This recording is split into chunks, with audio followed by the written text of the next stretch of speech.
साथियों नमस्कार। जो हमने समूह निर्धारण किए थे, समूह का निर्माण किया था पिछली क्लास में, उसके तहत जो क्लास स्तर का समूह है उसके साथ में हम काम कर रहे हैं। क्लास स्तर के समूह के साथ में कार्य कर रहे हैं कि जो एक एट ग्रेड विद्यार्थी है, यानी विद्यार्थी जो अपनी कक्षा के लेवल में है, लर्निंग लेवल में है, उनको हमें कार्य देने की आवश्यकता पड़ेगी। हम उनको उदाहरण देते हुए समझाएंगे किस प्रकार से हमें कार्य करना है और फिर इन बच्चों को हम काम देंगे। ये बच्चे अपने ग्रुप में काम करते रहेंगे और हम दूसरे ग्रुप के बच्चों को कार्य करवाएंगे।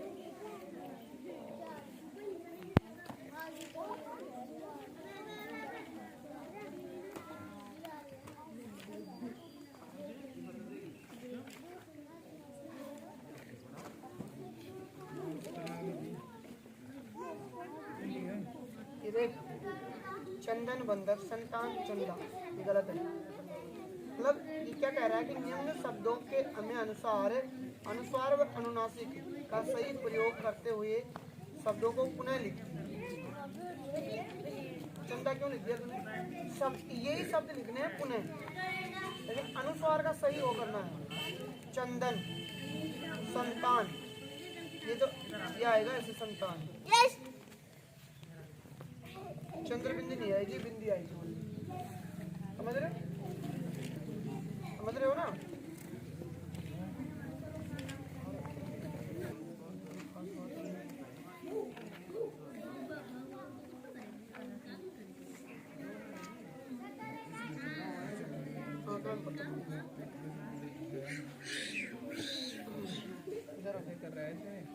सब आकलन पत्र 3 है ना, पेज नंबर 22, ये खोल लीजिए।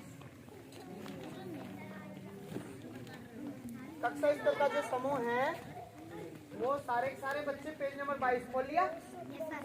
अब देखो इसमें ये जो पहला प्रश्न है ना, निम्नांकित शब्दों में अनुस्वार तथा अनुनासिकता का सही प्रयोग करते हुए शब्दों को पुनः लिखिए। शब्द आया हमारे पास में चंदन। क्या आया? चंदन। अब चंदन में ये बिंदी गलत लग रही है ना, क्योंकि बिंदी कहाँ लगेगी? च के ऊपर लगेगी। कहाँ लगेगी? च के ऊपर। तो बिंदी जब च के ऊपर लग रही है ना, तो इसको दोबारा लिखना है यही शब्द सही करके। तो बिंदी को कहाँ लगा देंगे? हम च के ऊपर लगा देंगे, तो क्या बन जाएगा? चंदन। यानी ये गलत जगह लगी हुई है ना, इसको सही स्थान पर लगाना है, अनुस्वार और अनुनासिक को। ठीक है ना?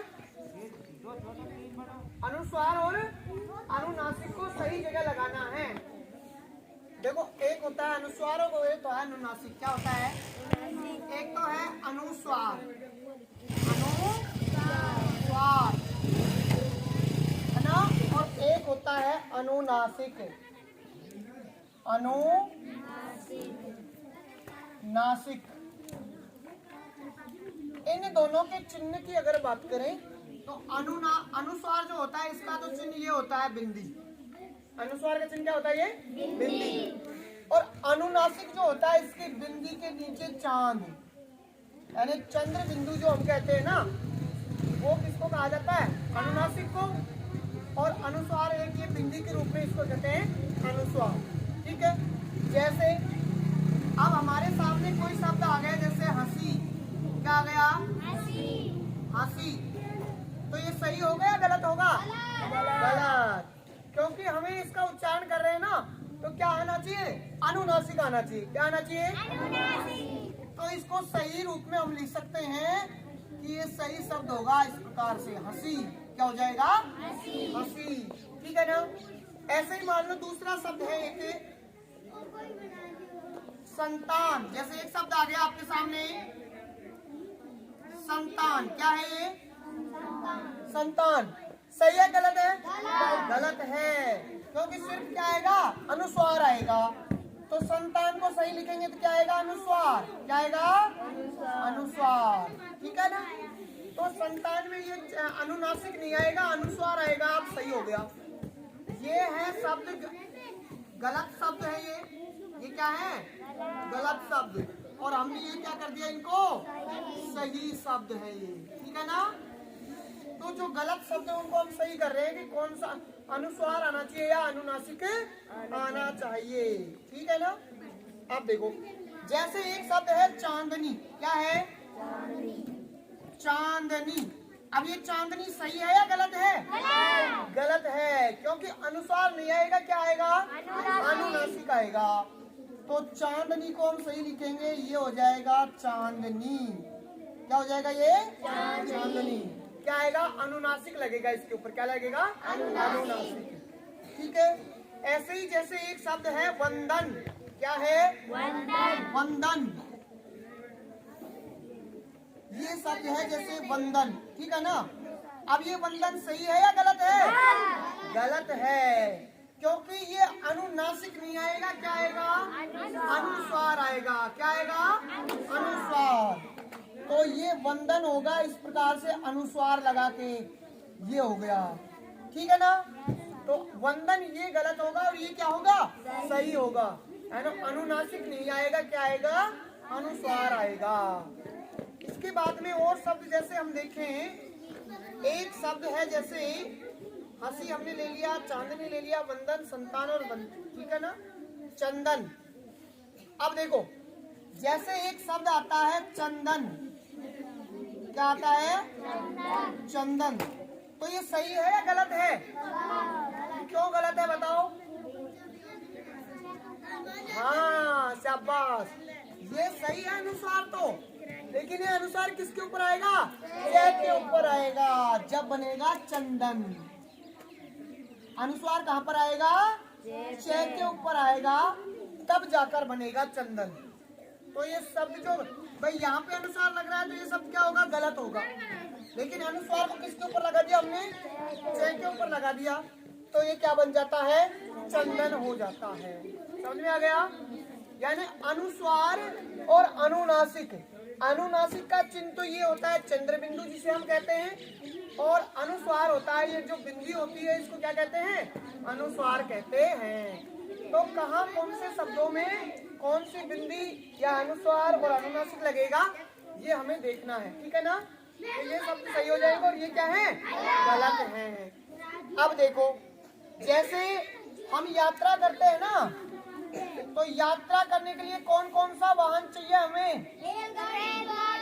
रेलगाड़ी। किसमें करेंगे? और बस। और बोलो? कार।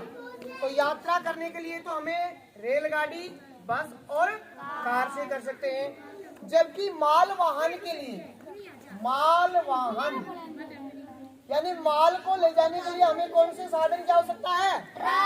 कौन से परिवहन की आवश्यकता है? जैसे ट्रक है। क्या है? और जैसे ट्रैक्टर तो सबने देख रखा है ना? तो ट्रैक्टर के जो पीछे ट्रॉली होती है ना, उसमें हम माल भर के ले जाना, खेतों से भी घर ले जाते हैं। तो माल परिवहन के लिए ट्रक, ट्रैक्टर, ऊंट गाड़ी, ये भी तो होती है। देखिए क्या ऊंट गाड़ी? ऊंट होता है और उसके पीछे जो गाड़ी होती है ना, वो होती है ऊंट गाड़ी। ठीक है ना? तो यात्रा करने के लिए हो गए क्या क्या? रेलगाड़ी, बस, कार। जबकि माल परिवहन के लिए हो गया ट्रक, ट्रैक्टर और ऊंट गाड़ी। ठीक है? हम इसमें अंतर स्पष्ट कर सकते हैं ना? अब देखो, एक ही प्रश्न दिया हुआ है कि निम्नलिखित रिश्तों को उनके सही स्थान पर लिखिए। अब ये रिश्ते हैं जैसे मौसी है, बुआ है, फूफा है, मामा है, भतीजी है, चाची है, ताऊ है, भाई है, नानी है और मौसा है। ठीक है ना? ये जो शब्द रिश्ते हैं, इन रिश्तों को हमें सही स्थान पर लिखना है। क्या करना है? सही स्थान पर लिखना है। जैसे एक तरफ हो गया दादाजी का परिवार। किसका परिवार? दादाजी का परिवार। और एक तरफ हो जाता है नाना जी का परिवार। किसका? नाना जी का परिवार। तो हमें इन रिश्तों में से लिखना है, जो दादाजी के परिवार के साथ में आ रहा है उसको तो दादाजी के परिवार के नीचे लिख देंगे, और जो नाना जी के परिवार के साथ में आ रहा है उसको नाना जी के परिवार के साथ में लिख देंगे। ठीक है ना?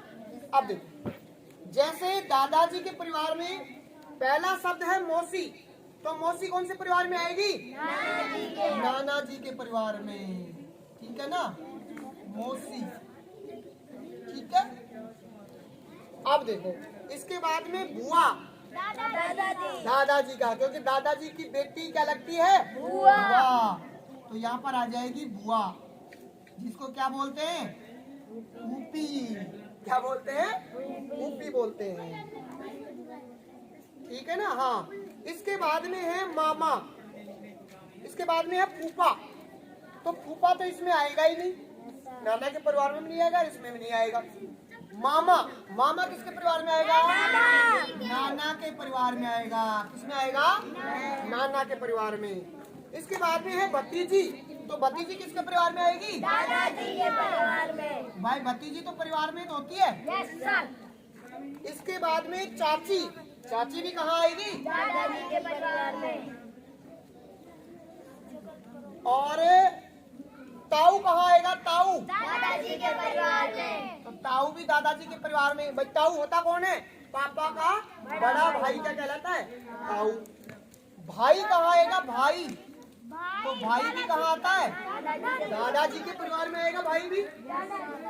और इसके बाद में नानी कहाँ आएगी? नाना जी के परिवार में। नानी आएगी कहाँ पर? नाना जी के परिवार में। नाना जी के परिवार में। और एक अंतिम है मौसा।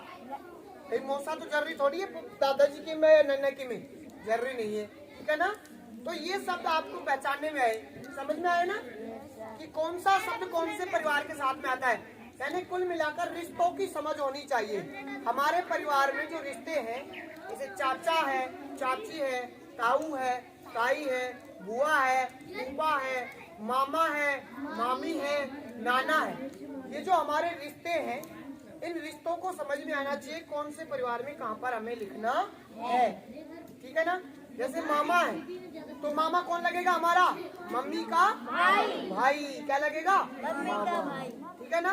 तो ऐसे शब्द, तो इन शब्द को आप अपनी नोटबुक में नोट कर लो। इसके बाद में हम जैसे ही दो ग्रुप हमारे हैं, कक्षा स्तर 3, 4 और कक्षा स्तर 2। कक्षा स्तर 2 के साथ में जैसे हमारे साथी अध्यापक कार्य कर रहे हैं, बच्चों को ग्रुप में लेके, और कार्यपत्रक जो पहला कार्य करवा रहे हैं, जैसे मैं बात करना चाहूँ कि हिंदी का जो कार्यपत्रक है, हमें पूर्व ज्ञान के आधार पर अक्षर, ध्वनि और शब्द को पहचान पाना है। ये कक्षा 2 स्तर का कार्य है। इसमें कौन सा खेल घर के अंदर खेला जाता है और कौन सा खेल घर के बाहर खेला जाता है, इससे संबंधित हम बच्चों को बताएंगे। कि जैसे मैं इन बच्चों से पूछना चाहूँ कि ये बच्चे बता पाएंगे या नहीं कक्षा स्तर के तहत, तो इसमें बात करेंगे हम। तो देखिए इधर ध्यान दो बच्चे, कि क्रिकेट होता है ना, क्रिकेट ये घर के अंदर खेल सकते हैं क्या हम? नहीं। कहाँ खेल सकते हैं? बाहर। बहुत अच्छा, शाबाश। तो क्रिकेट घर के अंदर नहीं खेला जा सकता ना? नहीं। और बताओ, फुटबॉल घर के अंदर खेल सकते हैं क्या? नहीं। फुटबॉल घर के अंदर नहीं खेल सकते क्या? तो हमें यही जानना है कि कौन सा खेल घर के अंदर खेल सकते हैं और कौन सा खेल घर के बाहर खेल सकते हैं। ठीक है? तो ये बताइए, लूडो का जो गेम खेलते हैं ना हम, वो घर के अंदर खेल सकते हैं क्या? यस। क्योंकि मोबाइल में खेलते हैं ना, तो लूडो का गेम तो खेल सकते हैं घर के अंदर, खेल सकते हैं ना?